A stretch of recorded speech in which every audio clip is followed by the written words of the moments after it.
Chapter 17. My spirit is broken, my days are cut short, the grave awaits me. Surely mockers surround me, my eyes must dwell on their hostility. Give me, O God, the pledge you demand. Who else will put up security for me?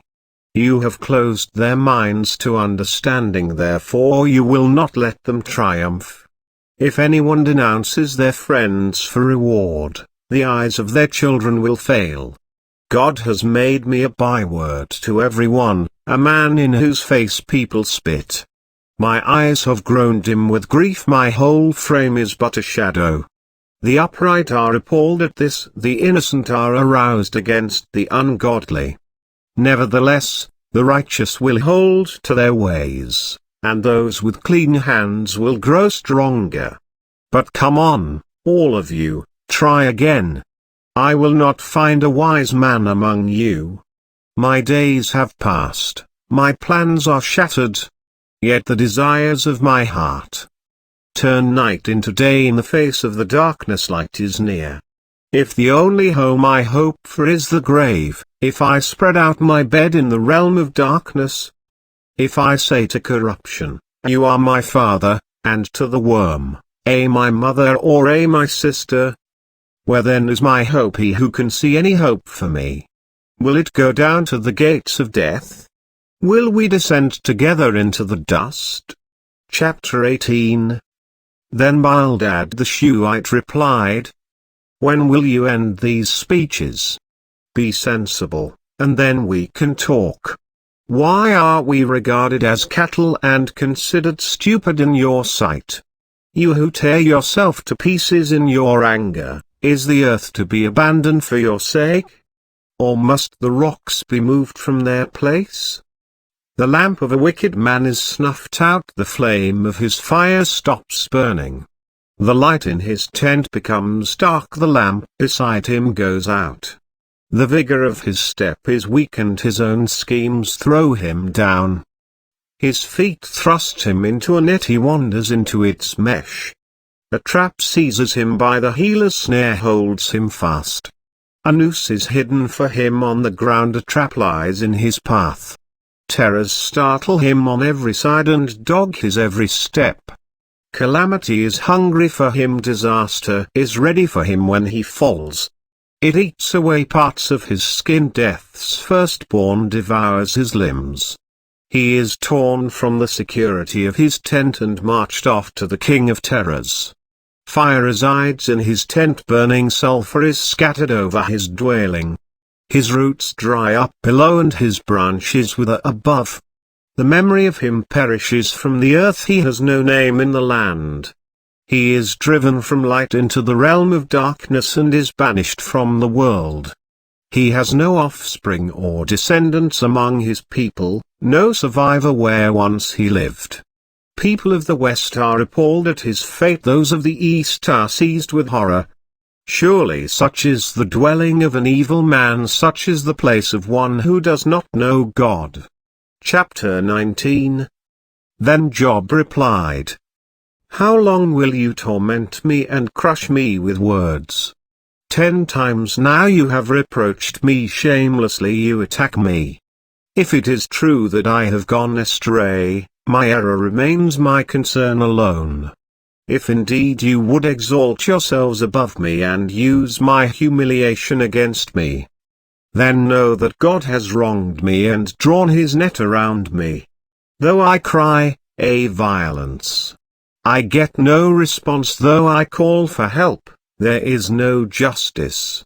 He has blocked my way so I cannot pass, he has shrouded my paths in darkness. He has stripped me of my honor and removed the crown from my head. He tears me down on every side till I am gone, he uproots my hope like a tree. His anger burns against me, he counts me among his enemies. His troops advance in force, they build a siege ramp against me and encamp around my tent. He has alienated my family from me, my acquaintances are completely estranged from me. My relatives have gone away, my closest friends have forgotten me. My guests and my female servants count me a foreigner, they look on me as on a stranger. I summon my servant, but he does not answer, though I beg him with my own mouth. My breath is offensive to my wife, I am loathsome to my own family. Even the little boys scorn me when I appear, they ridicule me. All my intimate friends detest me, those I love have turned against me. I am nothing but skin and bones, I have escaped only by the skin of my teeth.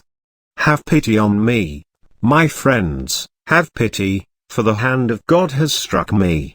Why do you pursue me as God does? Will you never get enough of my flesh? Oh, that my words were recorded, that they were written on a scroll, that they were inscribed with an iron tool-on lead, or engraved in rock forever. I know that my Redeemer lives, and that in the end he will stand on the earth. And after my skin has been destroyed, yet in my flesh I will see God. I myself will see him with my own eyes, and not another. How my heart yearns within me! If you say, how we will hound him, since the root of the trouble lies in him. You should fear the sword yourselves, for wrath will bring punishment by the sword, and then you will know that there is judgment. Chapter 20. Then Zophar the Naamathite replied, My troubled thoughts prompt me to answer because I am greatly disturbed. I hear a rebuke that dishonors me, and my understanding inspires me to reply. Surely you know how it has been from of old, ever since mankind was placed on the earth, that the mirth of the wicked is brief, the joy of the godless lasts but a moment. Though the pride of the godless person reaches to the heavens and his head touches the clouds, he will perish forever, like his own dung. Those who have seen him will say, where is he? Like a dream he flies away, no more to be found, banished like a vision of the night. The eye that saw him will not see him again, his place will look on him no more. His children must make amends to the poor, his own hands must give back his wealth. The youthful vigor that fills his bones will lie with him in the dust.